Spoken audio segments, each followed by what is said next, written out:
కష్టే ఫలి అన్నారు పెద్దలు. కర్నూలు జిల్లాలో ఓ మహిళా రైతు ఈ నానుడికి నిదర్శనంగా నిలుస్తున్నారు.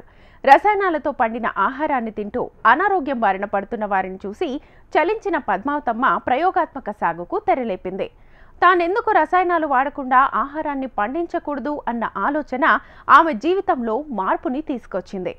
2 సెంట్ల భూమిలో ప్రకృతి వ్యవసాయ విధానాలను అనుసరించి ఆకుకూరలు, కూరగాయలను పండిస్తూ తోటి రైతులకు ఆదర్శప్రాయంగా నిలుస్తోంది పద్మావతమ్మ. కొద్ది మొత్తంలో పండిస్తున్న ఆ బంగారు పంటల ముచ్చట్లను మనము చూసేద్దాం పదండి. వ్యయ ప్రయాసాలతో కూడుకున్నదే వ్యవసాయం. దుక్కి దున్నింది మొదలు పంట అమ్ముకునే వరకు రైతులు పడే కష్టాలు, ఎదుర్కొనే సమస్యలు అన్నీ ఇన్ని కావు. రైతులు అధిక దిగుబడుల కోసం చేయని ప్రయత్నం లేదు. ఈ నేపథ్యంలో రసాయన ఎరువుల వాడకం పెరిగింది. అన్ని పంటల్లోనూ మోతాదుకు మించి రసాయనాలను వినియోగిస్తున్నారు. దీంతో తినే కూరగాయలు, ఆకుకూరలు, పండ్లు రసాయన అవశేషాల మయమైపోయాయి. ఆరోగ్యం పంచవలసిన కూరగాయలు, పండ్లు, ఆకుకూరలు అనారోగ్య సమస్యలను తెచ్చిపెడుతున్నాయి. ఈ క్రమంలో కర్నూలు జిల్లా ఓర్వకల్ మండలం లొద్దిపల్లి గ్రామానికి చెందిన అభ్యుదయ మహిళా రైతు పద్మావతమ్మ రసాయనాలకు దూరంగా క్రిమి సంహారకాలు వాడకుండా ప్రకృతి విధానాలు అనుసరించి ప్రయోగాల సేద్యం చేస్తున్నారు. ఎందరికో ఆదర్శప్రాయంగా నిలుస్తున్నారు.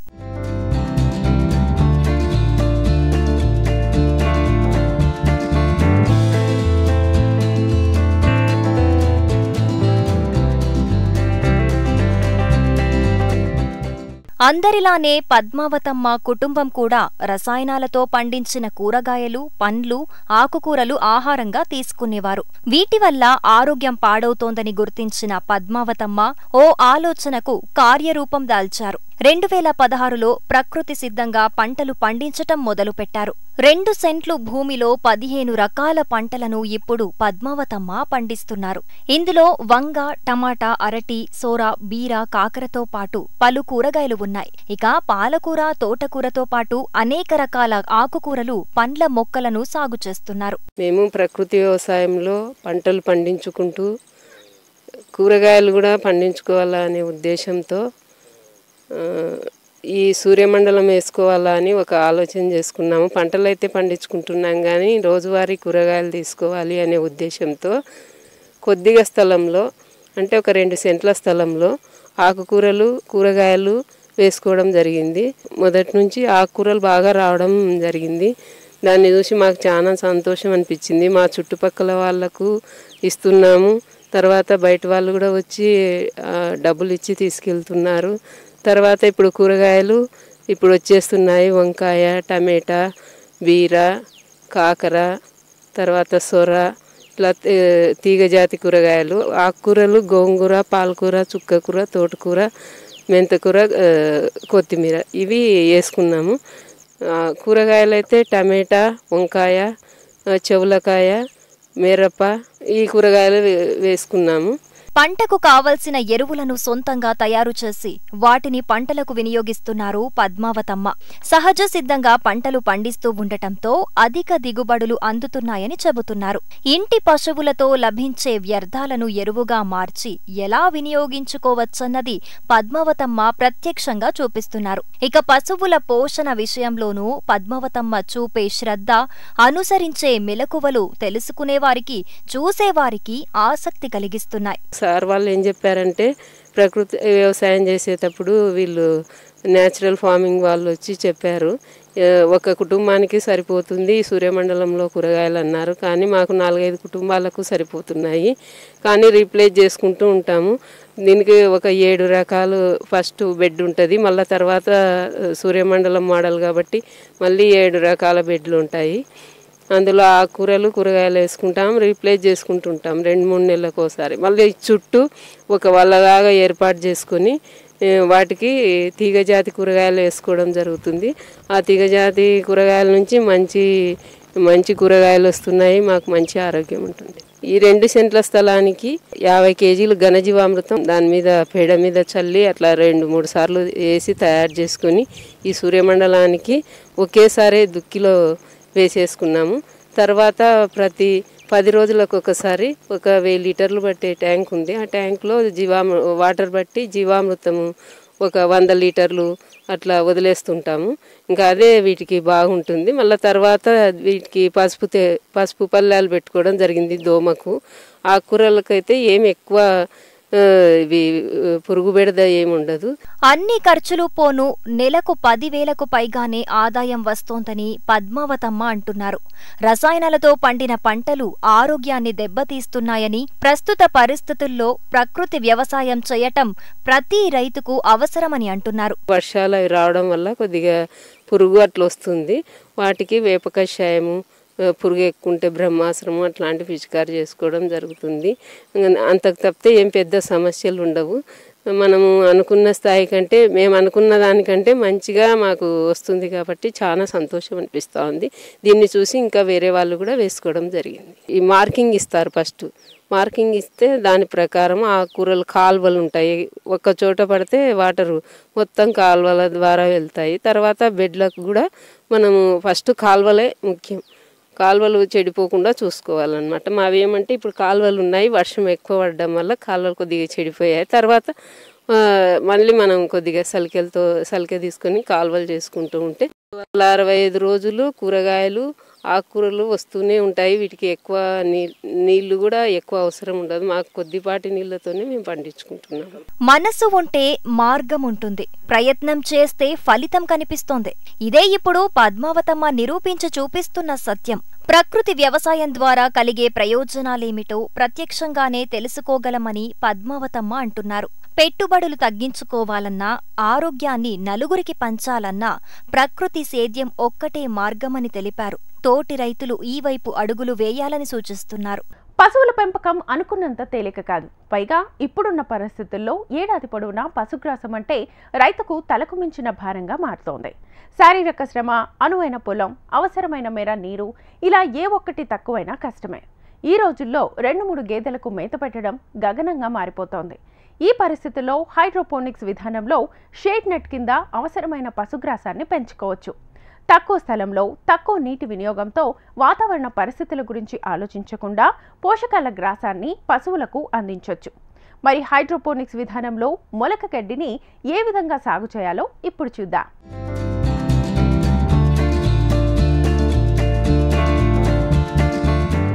మట్టి, నేల సహాయం లేకుండా కేవలం నీటి ఆధారంగా మాత్రమే చేసే సేద్యాన్ని హైడ్రోపోనిక్స్ అంటారు.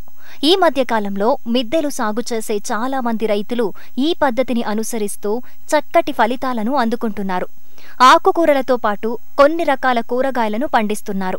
ఇదే క్రమంలో ఏడాది పొడవునా పశువులకు అవసరమైన గ్రాసాన్ని హైడ్రోపోనిక్స్ పద్ధతిలో సాగు చేసుకోవచ్చు. మరి ఈ పద్ధతిలో గ్రాసం పెంచాలనుకునే రైతులు ముందుగా స్టాండులను తయారు చేసుకోవాలి. ఒక స్టాండుకు 4 అరలు ఉండే విధంగా నిర్మించుకోవాలి. ఒక్కో అరలో 4 ట్రేలను ఏర్పాటు చేసుకోవాలి. ఒక్క పశువుకి రోజుకు 2 ట్రేల మేత అందించాల్సి వస్తే ఒక్క పశువున్న రైతు 16 ట్రేలు సిద్ధం చేసుకోవాల్సి ఉంటుంది. ఇక అన్ని ట్రేల మీద నీరు సమానంగా పడే విధంగా మైక్రో స్ప్రింకిల్స్ ఏర్పాటు చేసుకోవాలి. దీనికి నీటిని అందించటం కోసం ఒక ట్యాంకును అమర్చుకోవాలి. ఇలా ప్రతిరోజు 10 నుంచి 12 లీటర్ల నీరు అంటే ఒక్క బిందెడు నీరు సరిపోతుంది. వేసవిలో ప్రతి 2 గంటలకు ఒకసారి, వర్షాకాలంలో ప్రతి 4 గంటలకు ఒకసారి ట్రేలపై 1/2 నిమిషం పాటు నీళ్లు చల్లే విధంగా టైమర్ను అమర్చుకోవాలి. ఈ మొలకల గడ్డి పద్ధతిలో మొక్కజొన్న, సజ్జలు, గోధుమలు, బార్లీ వంటి విత్తనాలను వాడవచ్చు. అయితే తక్కువ ఖర్చుతో వేగంగా పెరిగి అధిక పోషక విలువలు కలిగి అధిక దిగుబడినిచ్చే లక్షణాల వల్ల మొక్కజొన్నను రైతులు విరివిగా వాడుతున్నారు. మంచి నాణ్యత గల విత్తనాలను ఎంచుకుని వాటిని శుభ్రంగా కడిగి 12 గంటల సేపు నానబెట్టాలి. విత్తనాలు తొందరగా మొలకెత్తటం కోసం గోనె సంచిలో పోసి మూట కట్టుకోవాలి. గోనె సంచి ఎండిపోకుండా నీళ్లు చల్లుతూ ఉండాలి. ఇలా 1 రోజు పాటు విత్తనాలనుంచాలి. మొలకెత్తిన విత్తనాలను రంధ్రాలున్న ట్రేలలో సమానంగా పరచాలి. ఆ ట్రేలను స్టాండ్లో అరకి 4 ట్రేల చొప్పున అమర్చాలి. ఈ విత్తనాలపై మైక్రో స్ప్రింకిల్ సహాయంతో నీటిని చల్లాలి లేదా చల్లే విధంగా టైమర్ని అమర్చాలి. 7 నుంచి 8 రోజుల్లోనే దాదాపు 20 నుంచి 25 సెంటీమీటర్ల పొడవున్న మొక్కజొన్న మొలకల గడ్డి తయారవుతోంది. 1 కిలో మొక్కజొన్న విత్తనాల నుంచి 6 నుంచి 7 కిలోల పశుగ్రాసం తయారవుతోంది. తయారైన పశుగ్రాసం వేర్లతో అల్లుకుపోయి ఉంటుంది. 8 రోజుల తరువాత ఈ మొలకల గడ్డిని పశువులకి మేతగా వేసుకోవచ్చు. పశువుల సంఖ్యను బట్టి కావలసిన మోతాదులో ప్రతిరోజు విత్తనాలను నానబెట్టుకుని ఈ పద్ధతిని కొనసాగించాలి.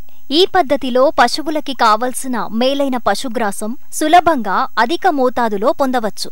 మొలకల గడ్డి పెంపకానికి శుభ్రమైన నీటిని మాత్రమే ఉపయోగించాలి. కలుషితమైన నీటిని వాడితే సూక్ష్మజీవులు, ఇతర పురుగులు ప్రవేశిస్తాయి. కేవలం నీటితో తక్కువ స్థలంలో, ఇంటి పైభాగంలో లేదా బాల్కనీల్లో వాతావరణ పరిస్థితులతో సంబంధం లేకుండా పశుగ్రాసాన్ని పెంచుకోవచ్చు. తక్కువ ఖర్చుతో, తక్కువ నీటి వినియోగంతో అధిక ఉత్పత్తి పొందవచ్చు. నీటి వృధా తగ్గించుకోవచ్చు. భూమి లేని పాడి రైతులు సైతం హైడ్రోపోనిక్స్ పశుగ్రాసాన్ని తయారు చేసుకోవచ్చు. ఈ విధానంలో ఎలాంటి రసాయనాలను ఉపయోగించాల్సిన అవసరం ఉండదు. ఈ మొలకల పశుగ్రాసం అధిక పోషక విలువలు కలిగి ఉండటం వల్ల పాలల్లో వెన్నె శాతంతో పాటు పాల ఉత్పత్తి పెరుగుతోంది. మొలకల గడ్డి వేర్లతో సహా మేతగా వేయటం వల్ల ఎలాంటి వృధా ఉండదు. పశువులు ఆరోగ్యంగా ఉంటాయి. పీచు పదార్థం తక్కువగా ఉంటుంది. పశువులకి కావలసిన పశుగ్రాసం ఉపయోగించటం వల్ల పచ్చగడ్డి వాడకాన్ని తగ్గించవచ్చు. ఆవులు, గేదెలతో పాటు మేకలు, గొర్రెలకు కూడా ఈ గడ్డిని వేయవచ్చు. ఈ మొలకల గడ్డిని పశువులు ఇష్టంగా తింటాయి. తిన్న పశువుల్లో ఆరోగ్యం, రోగనిరోధక శక్తి పెరుగుతుంది. పంటల సాగులో రైతులను కలుపు సమస్య తీవ్రంగా వేధిస్తూ ఉంటుంది. దీన్ని నివారించేందుకు చాలా మంది రైతులు అనేక రకాల ప్రయత్నాలు చేస్తుంటారు. కలుపు శాతం అధికంగా ఉంటే మొక్కల ఎదుగుదల లోపిస్తుంది. అందుకే ఉద్యాన పంటలు సాగు చేసే చాలా మంది రైతులు ఆచ్ఛాదన చేస్తారు. గతంలో వరి ఊక, ఎండుగడ్డి, చెరుకు పంట వ్యర్థాలను జీవ ఆచ్ఛాదనగా రైతులు వినియోగించేవారు.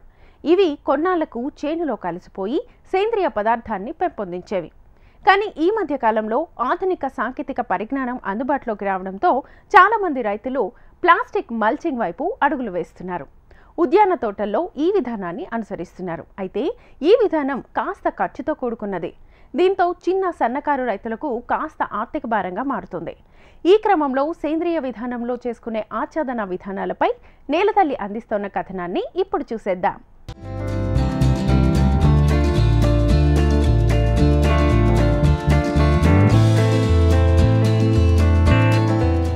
భారతదేశ ఆర్థిక వ్యవస్థలో వ్యవసాయం కీలక భూమిక పోషిస్తోంది. ఇప్పటికీ 60 నుంచి 70% ప్రజలు వ్యవసాయం మీద ఆధారపడి జీవిస్తున్నారు. గతంతో పోల్చితే ప్రస్తుతం సాగు తీరుతెన్నులు మారాయి. హరిత విప్లవం పుణ్యమాని పంటల సాగులో అధిక దిగుబడుల కోసం రైతులు రసాయన ఎరువులు, పురుగుమందుల వాడకాన్ని విపరీతంగా పెంచేశారు. దాని ఫలితంగా నేల, నీరు, గాలి కలుషితమవుతున్నాయి. పంటలు సాగు చేసే రైతులు మన ప్రకృతి వనరులను కాపాడుకోవాల్సిన అవసరం ఏర్పడింది. ఈ నేపథ్యంలో ఆచ్ఛాదన అనే మల్చింగ్ పద్ధతి రైతులకు ఎంతో మేలు చేస్తోంది. మల్చింగ్ ద్వారా వర్షాధార వ్యవసాయంలో ఏర్పడే అనేక సమస్యల నుంచి బయటపడొచ్చని నిపుణులు చెబుతున్నారు. ముందుగా మల్చింగ్ అంటే ఏంటో తెలుసుకుందాం. మొక్క చుట్టూ వ్యాపించి ఉన్న వేరు వ్యవస్థను ఏదైనా పదార్థాలతో ఉంచి మొక్క వేర్లను వేడి, చల్లదనం, వర్షాభావ పరిస్థితుల నుంచి కాపాడటమే ఆచ్ఛాదన అంటారు. మరి ఈ మల్చింగ్ కోసం వరి పొట్టు, కొబ్బరి పీచు, పీకేసిన కలుపు, చిన్న చిన్న గులకరాళ్లు వంటి ప్రకృతి సహజ పదార్థాలను ఎన్నో ఏళ్లుగా రైతులు వాడుతున్నప్పటికీ వాటి లభ్యత రాను రాను తగ్గుతుండటంతో కృత్రిమ పదార్థాల వాడకం గణనీయంగా పెరిగింది. ప్రకృతిలో లభించే వివిధ సేంద్రియ పదార్థాలను వాడినప్పుడు అవి నేలలో ఉండే సూక్ష్మజీవుల సహాయంతో కుళ్ళి నేలలో సేంద్రియ పదార్థాన్ని, పోషకాలను అందించటం, నీటి నిల్వ సామర్థ్యం పెంచటం, కలుపును అదుపు చేయటం లాంటి లాభాలను చేస్తాయి. మరి ఈ సేంద్రియ మల్చింగ్లో వాడే పదార్థాల్లో బెరడు ఒకటి. బెరడు ముక్కలు అధిక తేమని కలిగి ఉండటంతో పాటు తేమను అధిక సమయం వరకు నిలుపుకోగలుగుతాయి. వీటిని అధిక పొడి పరిస్థితుల్లో, అధిక తేమ కలిగిన పరిస్థితుల్లో వాడొచ్చు. అధిక వర్షాలు కురిసినప్పుడు అధిక తేమను పీల్చుకోవటం ద్వారా వర్షాభావ పరిస్థితుల్లో నిలుపుకున్న తేమను మొక్కకు అందిస్తాయి. వీటిని అటవీ వ్యవసాయంలో, పండ్ల తోటల్లో 2 నుంచి 4 ఇంచుల మందంలో వాడొచ్చు. కానీ కూరగాయ పంటల్లో వాటి ఆమ్లగుణం కారణంగా వాడటానికి సూచించదగింది కాదు. ఇక గడ్డి కత్తిరింపులు చాలా విరివిగా అధిక మోతాదుల్లో లభిస్తాయి. వీటి వాడకం ద్వారా నేలలో సేంద్రియ పదార్థంతో పాటు నత్రజని కూడా లభిస్తుంది.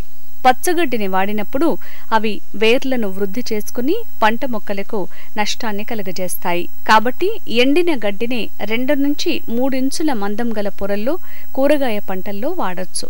ఇక ఎండు ఆకులు అన్ని ప్రాంతాల్లో అధిక మోతాదులో లభిస్తాయి. చెట్లు అధికంగా ఉన్న ప్రాంతాల్లో, అడవులు ఎక్కువగా ఉన్న చోట చలికాలంలో 3 నుంచి 4 ఇంచుల మందంతో ఆచ్ఛాదనగా వాడితే కుళ్ళి మంచి ఎరువుగా మారి మొక్కకు పోషకాలు అందించడంతో పాటు భూమిలో తేమను నిల్వ ఉంచుతాయి. కానీ తేలికగా గాలికి ఎగిరిపోయే స్వభావం కలిగి ఉండటం వల్ల వాటిపైన చిన్న కొమ్మలను, చెట్ల బెరడును కప్పొచ్చు. వరి, గోధుమ గడ్డి, చిరుధాన్యాల పంట వ్యర్థాలను మల్చింగ్గా వాడుకోవచ్చు. వాటిని 6 నుంచి 8 అంగుళాల మందంలో పరచాలి. దీని ద్వారా నేలలో తేమ నిల్వ పెరిగిపోవటమే కాక కలుపును సమర్థంగా అరికట్టడం, వేడిని నిలువరించడంతో పాటు పోషకాలను నేలకు అందిస్తాయి. కలుపు మొక్కల గింజలు లేకుండా జాగ్రత్త పడాలి.